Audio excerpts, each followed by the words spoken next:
Hey guys, insight number 4, and we're in James chapter 3. There is some awesome advice in here, and his descriptive language on this is such a good thing to teach. So I would highly encourage you to teach this, because in today's world, we kind of need to look at this. If any of the people you're teaching have been through seminary, this is something that's brought up a lot. So I think they'll, resonate with us. He's talking about being governed by the tongue. That one. Mine's weird. It's all cracked when I see. Look. No weird, eh? It's a family thing. So if you've got that too, maybe we're related. But freaks people out. Freaks my husband out. Anyway. So it's all right. It looks normal, see? Until yeah. But we've all got different ones. Like I was saying to him, a tongue, we're talking about tongues, and I can do that. Some people can't. But again, that's why we need everybody. That was a lesson, and we need everyone to come to the table and be part of this. But anyway, beside the point, he is talking about tongues. And on the point of loving God and loving people, do the way we speak and are our conversations that we have reflecting this? Are they mirroring what, is that how we want to be? If we're truly loving God and loving people, how's our speech in line with that? So he starts off in chapter 1 and 2 just talking about, and for many things we offend all, if any man offend not in the world, the same as a perfect man, and able also to bridle the whole body. As in, we don't expect you to be perfect at this, but you should make a consistent effort to better it and to improve on this and do the best you can at it. So he says in 3, behold, we put bits in the horse's mouth, and they may obey us, and we turn about their whole body. Now, a bit is that wide and that round, and you put that in their mouth, and that's what the bridle gets attached to, and you can gently pull that one, and they know to go that way. It's that swan, that's like right on their tongue.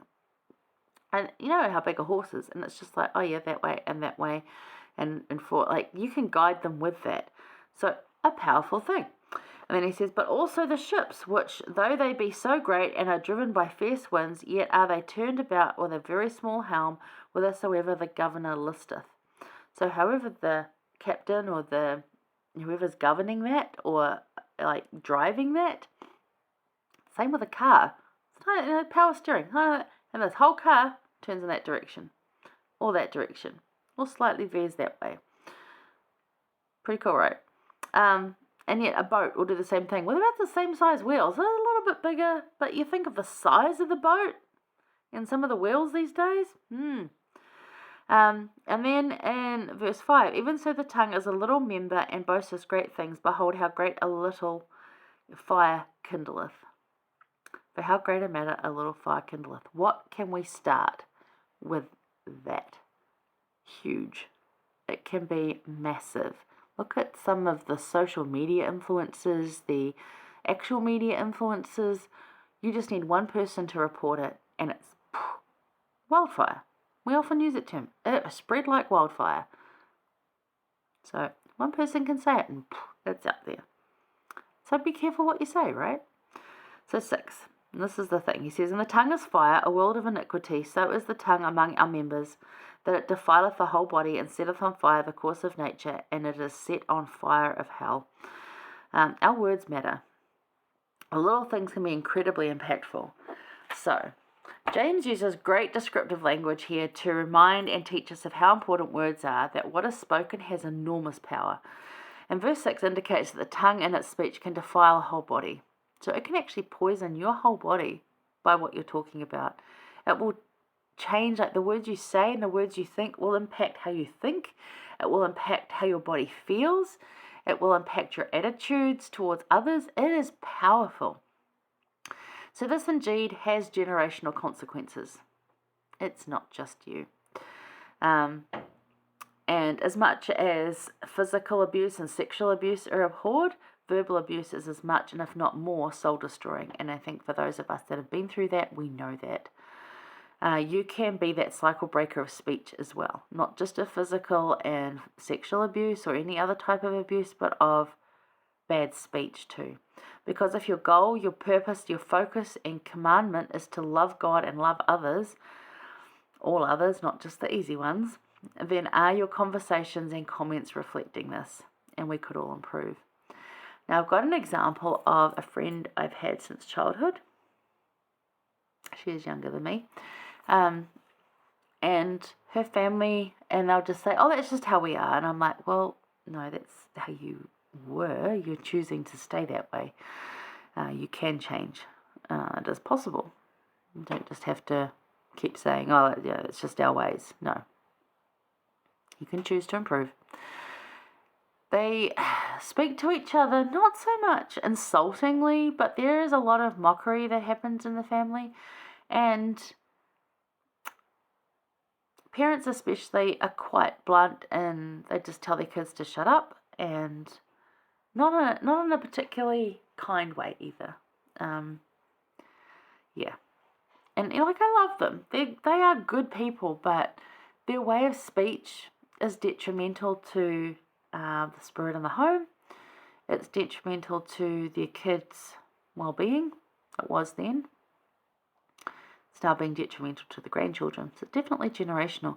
Now, there is older siblings, and one of them is quite sensitive and decided that that kind of speech is going to not happen in my home, and went on to not have that. Worked very hard to lose the negative, to really focus on positive things. It's been a hard journey. And in their home, there isn't negativity like that. They don't talk to each other that way, and there's a marked difference in the spirit existing. And for the friend I still have contact with in that family,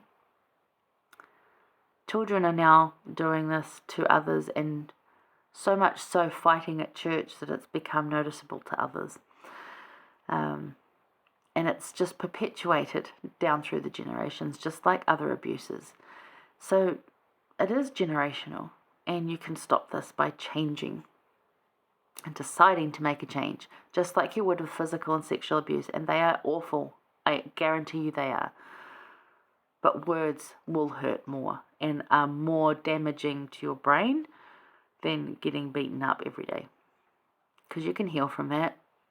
And you can, if you've got positive, good thoughts, it will help you heal from that. So the words that are said are way more damaging. And that is what we tend to hear. We can heal from the other things, maybe not remember them so much, or they don't affect us as much, whereas we need years of psychological help. Continued. I've had 9. I still need more to get what's up here, like in line. So words are very powerful. And keep that in mind. It's good descriptive language here. It's very easy to understand what he's saying. Take that on board. And really look at, again, if really the focus is those 2 great commandments, then how are you loving people? Not just the easy ones to love. How are you loving all of them? And are what you're saying and doing, because what we do might reflect that, but what are we saying that reflects that? How are our comments reflecting that? And how could we all improve? So think on that, encourage that in your family, and even like write down some very practical ways to do this in your home, to call out those kind of comments, but not in a pick on any particular person kind of way, because it's just going to make them feel bad. So again, how can you do that better? You're going to know. Pray about it for your family and have a look at that. But that's one I would strongly encourage teaching in families especially, but also just have a look at that in your own life of like, because it's often been taught, does it even need to be said? People say, I feel I need to say this, and they say it, and I'm like, yeah, you really didn't, because it's not helpful. Is it going to help anyone? Is it necessary? Then you don't need to.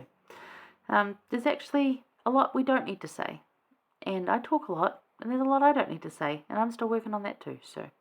But I've improved my speech a lot towards others. I've had to work on it hard, but yeah. So, think on that. Anyway, hang around. We're going to go talk around James 4 and 5, a little bit on 4, mostly in 5, about God that walks at our pace. Very cool. See you here.